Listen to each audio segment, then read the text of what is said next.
Worlds of the Imperium of Mankind. A learning experience.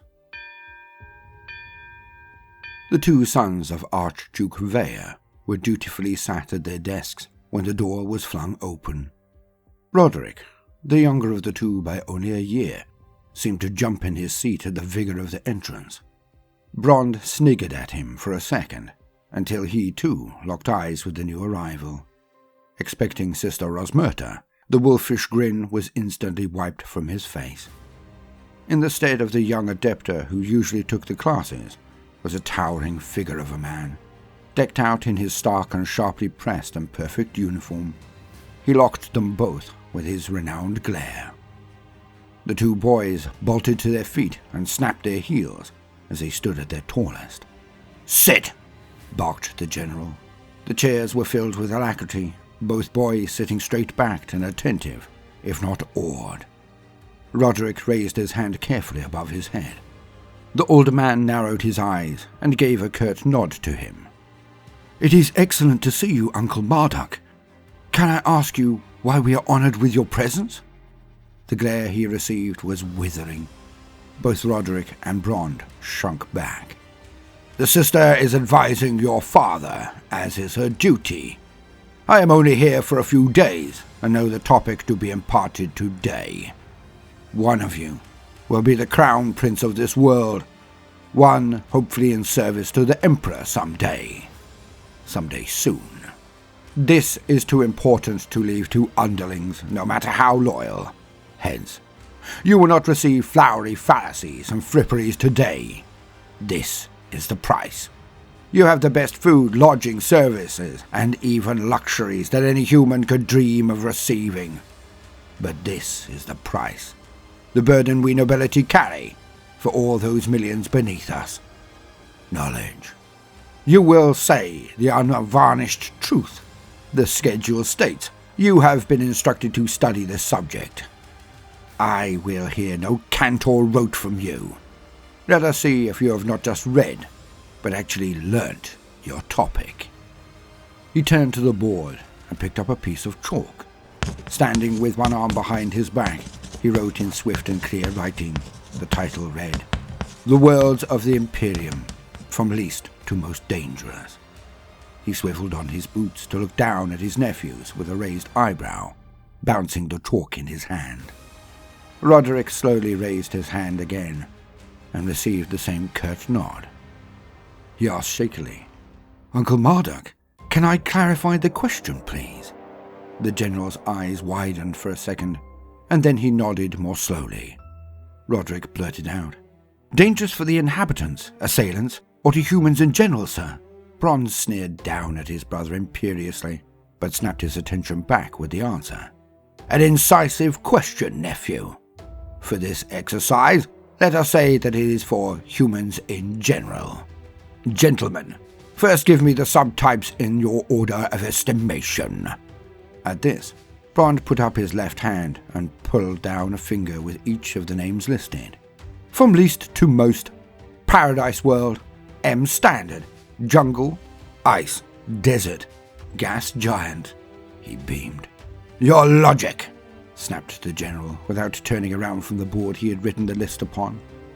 "Obvious," drawled the middle-teen boy. "Paradise worlds have no harsh environment or weather. The only danger there is boredom. M-class standard. Watch the weather reports, don't go mountain climbing, and you are safe. Jungle has some nasty critters who can kill you in your sleep if you're stupid. Ice. You get lost, you die. Shifting ice and avalanches are lethal. The water is worse. Desert. Unrelenting heat. Without cover, you don't last a day. Gas giant. Unbreathable, crushed or frozen if you do not secure every last hatch. Yeah, that's the worst." He sat back in his chair. He went to raise his arms and fold his fingers behind his head, but quickly brought them down again mid-action. When he had turned around from the board, the glare from Marduk was enough. The man then shot Roderick a stern look. "In agreement with Brond, are we? Anything to add or change?" he spat. Giving the older boy a wary, sidelong look, Roderick nodded. I cannot agree. For one, Brond has forgotten ocean and swamp worlds. The general nodded curtly again for him to continue. While still facing Marduk, the boy looked upward and to the left in contemplation, then began. My order would be Paradise, M-Class, Gas Giant, Desert, Ice, Jungle, Swamp, then Water. I shall only explain my differences in estimation.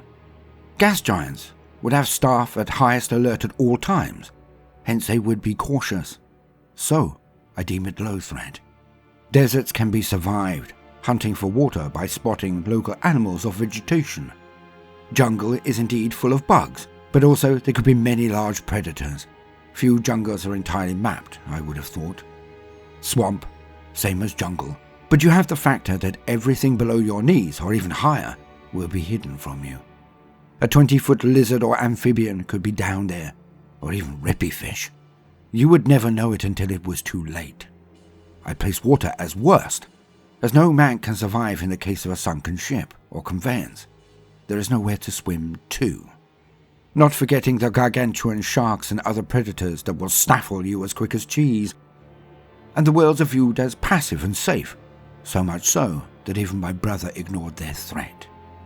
At this, the teacher turned back to the board and wrote both their names, and then placed a mark next to Roderick's. He then glared again at Brond. I am not totally in agreement with either of your evaluations, but your brother was closer in his estimations, and at least he completed the list. He continued. Now, you will take it in turns. One will name a world, the other its traits and threats. Think before you order them, young men. Think. Roderick looked to his brother and said, Pleasure worlds? Brond nodded in agreement and turned to his uncle to explain.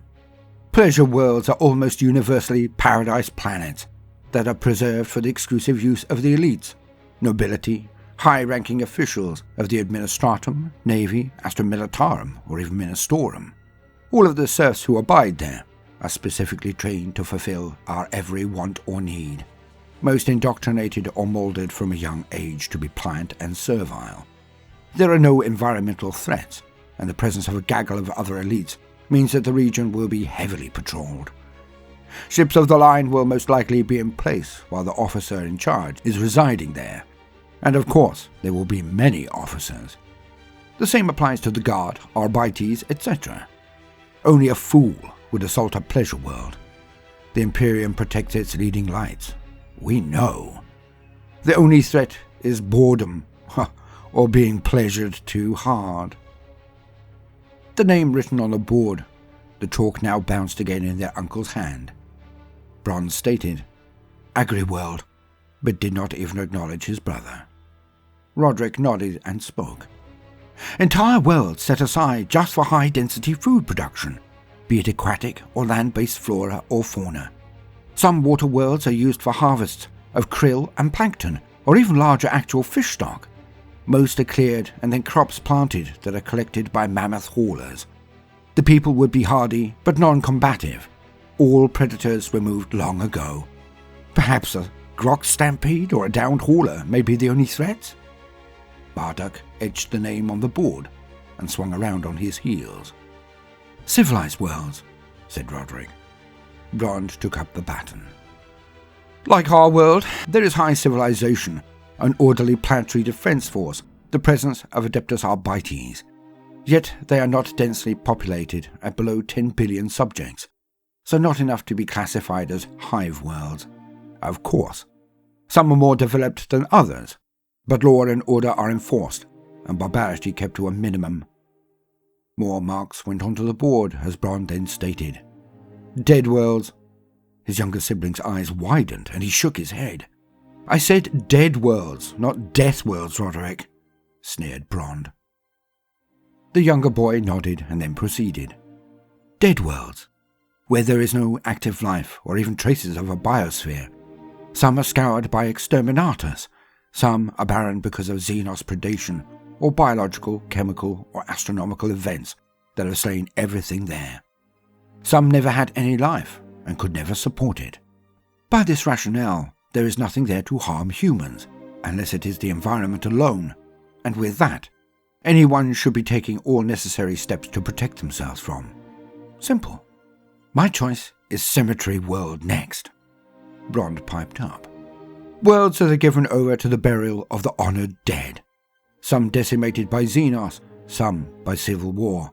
But the result is that there are far more dead than living on these worlds. The mausoleums and burial lines are less a threat than anything living. Most have garrisons of powerful warriors of the Imperium, for few planets are designated as cemetery worlds without them being the site of a battle worthy of the title. And few worlds not defended by the crack forces of the Emperor would qualify for such an honour. Thus, from sororitas to space marines, there will always be some form of honour guard of worth. The names and more marks went on the board, and the man was now nodding more casually and juggling his chalk whimsically as they sped up and became more directed in their task. Shrine worlds, stated Brond. Holy planets that are protected by the light of the Emperor through the Imperial cult. Shrine worlds are usually the birthplace of his most beloved and elect, the holy Imperial saints. Many are also training grounds for the Ministorum, and even hold abbeys of the Adepta Sororitas. Without hesitation, Roderick stated, Cardinal worlds. Brond picked up. Worlds that are entirely administrated by the Ecclesiarchy. Some have cathedrals that span entire regions, but all are piously run, and the emphasis is on the worship of the god Emperor. The only reason my brother could put these less safe than shrine worlds would be the sheer number of pilgrims. And this has its own security impact. Anyone can hide in the lines of the supplicants. Traitors, heathens, or scum abound where there is a high population density. He ran on immediately. Armory worlds. Planets which hold mothballed resources of the Departamento Munitorum. Tanks, small and large firearms, artillery, munitions that are not currently needed are stored on these worlds. Hidden from Xenos, they are not obvious enough to draw attention, but anyone attacking these worlds is in for a sharp shock, as their populations can break out these resources and then use them in their defense, said Roderick. And Roderick then blurted, Industrial worlds. They are not run by the Adeptus Mechanicus, so do not produce finished work, but they do smelt and refine ores and materials brought in or dug out of their rock face.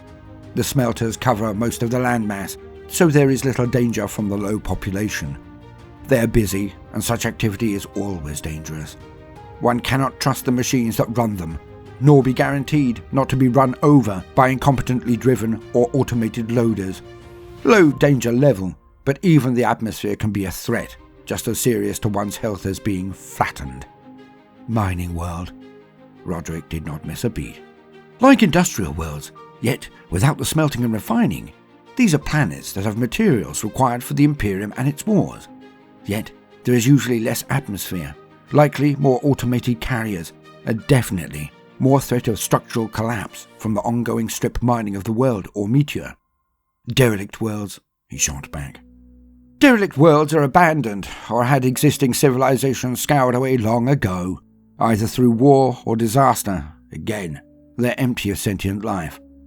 Although this seems safe, there may be traps or old archaeotech weapons that could reactivate and which did the killing in the first place.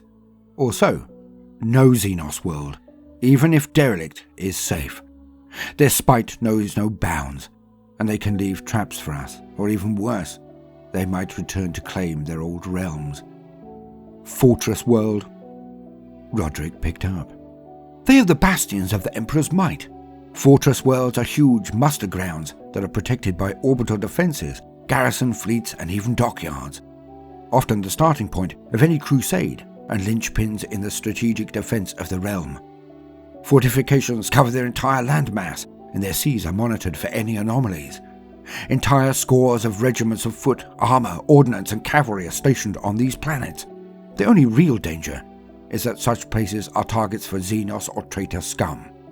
Should the fortress world fall, it can mean the entire sector is open for picking over. Night worlds. Brond grinned, a favorite, it appeared. Planets that are home to an order of Imperial knights. sometimes connected to a local forge world of the Mechanicus, sometimes not. Yet they are socially maintained as feudal settings, and near as dangerous as those worlds. Thus, they can have a high respect for honor, duty, and personal exploits of valor. Their worlds can be seen as rough and often violent in many more ways than ours. Their population are not as advanced as a civilized world, and the value of life is far less than that of honor, name, and duty. To cause offense to a knight or any of their retinue will mean a duel to the death, and these warriors are just as lethal outside of their god machines of war as in them. They are safer than true feudal worlds, for most anyway, as the knights themselves are advanced, so sheer barbarity is less likely from these glorious warriors of the Imperium. Bronze seemed lost for a second, then snapped back. Feudal worlds. Planets and populations that have devolved to a more Iron Age structure and technological level. Pre-industrial, they are ruled by warrior kings and their subsequent underling lords in a pyramidal structure. Rulership is maintained entirely by force of arms, and said arms are usually melee, or early firearms at the very worst, mostly agrarian in nature. The very populace are the threat to others here, for they live and die by the sword. Feral worlds. Bron chuckled.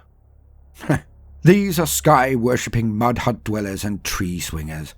These worlds have fallen so far that they are barely literate and utterly without culture or worth. Some were blasted by ancient accidents, most are overseen from a distance. Their people are so pathetic that they are cave dwellers and breed mutants and psychers to the point where the governor of the world will have to cull the herd from his palace in orbit. Their only worth is to the space marines, who may deign to recruit from these holes. The people are as likely to eat anyone coming to their world if they do not sacrifice them to their primordial gods of wind, sun, or stars. Even cavemen can be dangerous in numbers, I suppose. Hive worlds. Worlds where the great cities, the hives, are situated. With tens to hundreds of millions of humans in every stack, they are thriving beds of humanity. Some manage phenomenal industrial output of simple equipment and tools that do not require the oversight or knowledge of the Adeptus Mechanicus. Yet, most are filled to bursting, with none ever seeing the sky, sun, or stars. They teem endlessly and devour the food from a plethora of agri-worlds in their radius. Yet, they can be the most fertile recruitment worlds for the Imperial Guard, Navy, or any other venture that requires massed movement of men and women. The value of life is little. They can even subside on their own reprocessed dead. To be left alone in a hive is to court certain death. Gangs rule the underhive levels, and corrupt officials can make even the mid-spires a thing of horror. It is not what the Emperor intended, but it is all that we have at this moment. Forge worlds. Bronze shuddered. The Mechanicus is necessary, but they do not worship the god Emperor in his ultimate expression. They call him the Omnisire, and barely adhere to the laws of his realm. Yet, they are the priests of technology, and it is on and around their forge worlds that the weapons of the Imperium are truly made. They forge the warships of the line, those of commerce and exploration as well. It is they who craft the god machines of war, both titans and knights. They provide the armor for the space marines, at least as far as we know, but most definitely for the sororitas. It is they who churn out the lasguns, the tanks and transports of the Astra Militarum, the Imperial Guard. It is they who come amongst the rest of the Emperor's worlds and maintain the power plants that keep the hives and space stations all in operation. Yet, it is also they who take men and women and alter them. They train the tech priests on forge worlds, but they also make the mindless servitors and the Skitarii legions. They do not hold us in high regard, as they are autonomous. We cannot trust them, for too many armies and populaces have disappeared shortly before new phalanxes of the Skitarii march to war. Threats? Industry on this level is always dangerous, but the tech wizards of the Mechanicum cannot be trusted. Hence, we both see these worlds as dangers to any that are not Mechanicus. Chem worlds. Roderick continued animatedly. Worlds that have been changed due to war, from either our own punitive action or through the despoiling from the Xenos. Nothing grows on such worlds that is not twisted by the foul airs and vapours. The rivers run with muck and mire, and poison all that they touch. Such worlds are substantial dangers even to those in protective attire. For acid rains can burn through even the best civilian protections. To go to such a world without protection is a death sentence. Rad worlds. Brond continued quickly. Where either ancient wars or exterminatus weapons have been dropped in the atmosphere. Krieg is such a world, scoured of all life on its surface. The very ground and air are filled with radioactive poisons. Hair falls out, teeth bleed, and end in your meals, and the unprotected suffer a swift or slow death of deterioration. These curses of radiation can travel through wars and transports. To even land on a world, let alone step outside, can be enough. Sentinel worlds, said Bron, now looking at his brother with more respect, as they both forgot their rivalries in their display of knowledge to their uncle, who was now smiling at them both, as the points against their names were tied. The Sentinel worlds are those created by the Lord Commander. They are akin to Bastion or Fortress worlds, but are in the Imperium Nihilus, the dark half of the realm. They are concentrations of vast military power, but are beset by all of the horrors that we are protected from by the mere presence and divine leadership of the Primarch. The threat to them is every Xenos who would take advantage of the difficulty to travel due to the Cicatrix Maledictum and how it cuts off their half of the Imperium from the Emperor's holy light. As such, they are targets without compare to the Xenos and the traitors, heretics and witches who rebel against the master of mankind's rule. Frontier worlds. Now Brond whistled dramatically. The poor wretches who live thus. The frontier worlds are named so, as they are on the very edges of the Imperium. Sometimes far from defences and navy, they are intensely vulnerable. For none can come to their aid in time, unless they show legendary courage and tenacity in holding out. Even then, there is no guarantee that any alert has been received, for we all know of the inconsistencies of communication through the astropathic choirs. They are on the very border with the likes of the Halo stars, the expanses that are beyond the light of the Astronomicon. So travel to and from them is a challenge, and their neighbours are often as evil as the Sloth, as terrible as the Greenskins, and they can be corrupted by the Xenos as well. The Tau Empire attempts to convert our very people to their unclean way of thinking. The Eldar can raid them and carry off entire populations for their depraved and debauched appetites. He now turned and bumped fists with his brother as he said, Death worlds. Roderick continued. These are worlds where every flora and fauna seems inimical to human life, where the trees can wrap their vines around throats and carry off men in their sleep, where flowers can fire darts or sprays of neurotoxins that paralyze and break down the body, ready for their roots to take in the nutrients, where the beasts that breed here are so ferocious and aggressive that they can attack even built-up military compounds, surviving volleys of lasgun fire and rampaging through settlements almost unstoppable, where the nights are haunted by killers in the dark, and the sunrise brings carnivorous flying lizards that attack anything they see. Catachan is such a world, and its jungle fighters are some of the finest warriors the Emperor commands, for without their killer instincts, they could be wiped out in a single cycle. To step foot on one of these death worlds may well be suicide. War worlds. Bron shook his head. These are worlds where there is an active hot zone, where the forces of the Imperium are in active warfare against a Xenos, traitor or mutant. Usually, it is the entire planet that is awash with unfettered war, where forces rush at each other daily, and the foes of humanity number in their millions or even billions. Worlds attempting to be taken from the Greenskins, worlds attacked by the bugs, worlds where the decadent, greedy Eldar stake a claim, despite having no way of utilizing the space or resources of the planet. Both boys now stopped, taking a breath. They looked at one another. Is that it? Is a war world the worst you can think of? Said Marduk, now almost playfully. Roderick clicked his fingers and beamed at Brond. Xenos worlds! Brond slapped his own forehead. Of course! Those planets, where the filthy Xenos hold sway. Surely, these are the most dangerous of all worlds, bar only one other.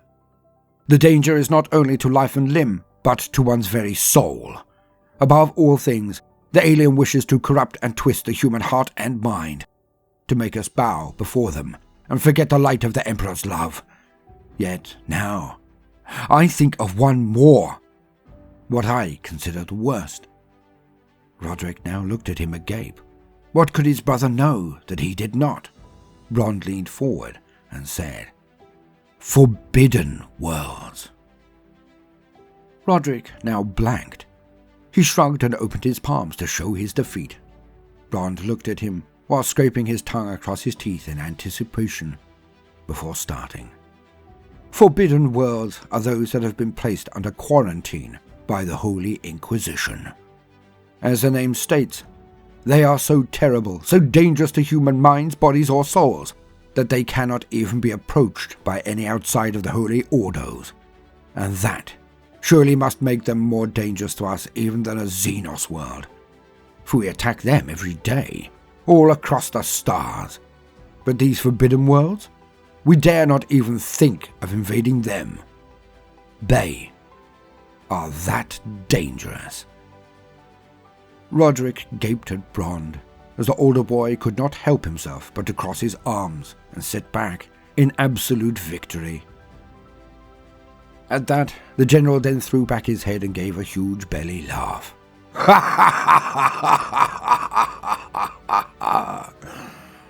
Both boys looked at him with surprise, and no small part of anticipation.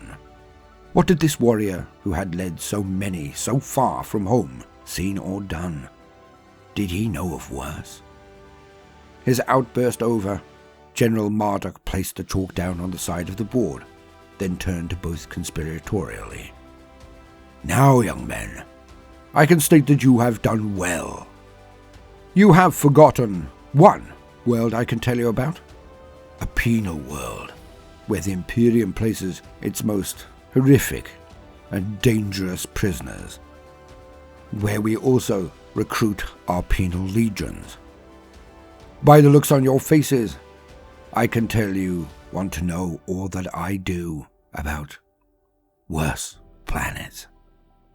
He put his finger to his nose and tapped it as he said, "Alas, young ones, if I tell you of the worst of the lot, then I would have to execute you immediately."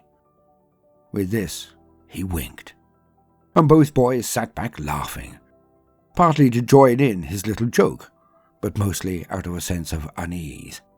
They laughed to exercise the fear that crept from his seemingly jovial actions, but both knew that look. He said it nicely, that it was true. There was worse out there. And both smiled at him nervously after the polite laughter. Marduk stood to attention and nodded to the door. "I can state that I shall report to my brother, your father, that your time has not been wasted. Keep it up, and our family shall not find you wanting. Study hard, boys. Now, off with you both." As the two jumped up from their desks and left the room, Marduk looked out of the window and whispered to himself, "I hope neither of you will ever find out." In the shadows of his mind, he saw the lakes of burning, multi-hued fire of a demon world. Men and women twisted inside out, weeping as they lay on the ground without bones. The dark rainbows of color that bled from clouds that looked like loved ones doing unspeakable things. The carnage that had been wrought on his men and women in mere hours by things that shrugged off battle cannon fire and ripped through slab shield Ogryn as if they were rattlings. He hoped they would never witness the horrors of a demon world. A place dragged into the warp or blurted out from it, forever besmirched and befouled, where the Neverborn walked its surface as if it were their home. The general snapped out of it, clapped his hands together to get rid of the chalk, then exited the room himself. He had a war to wage.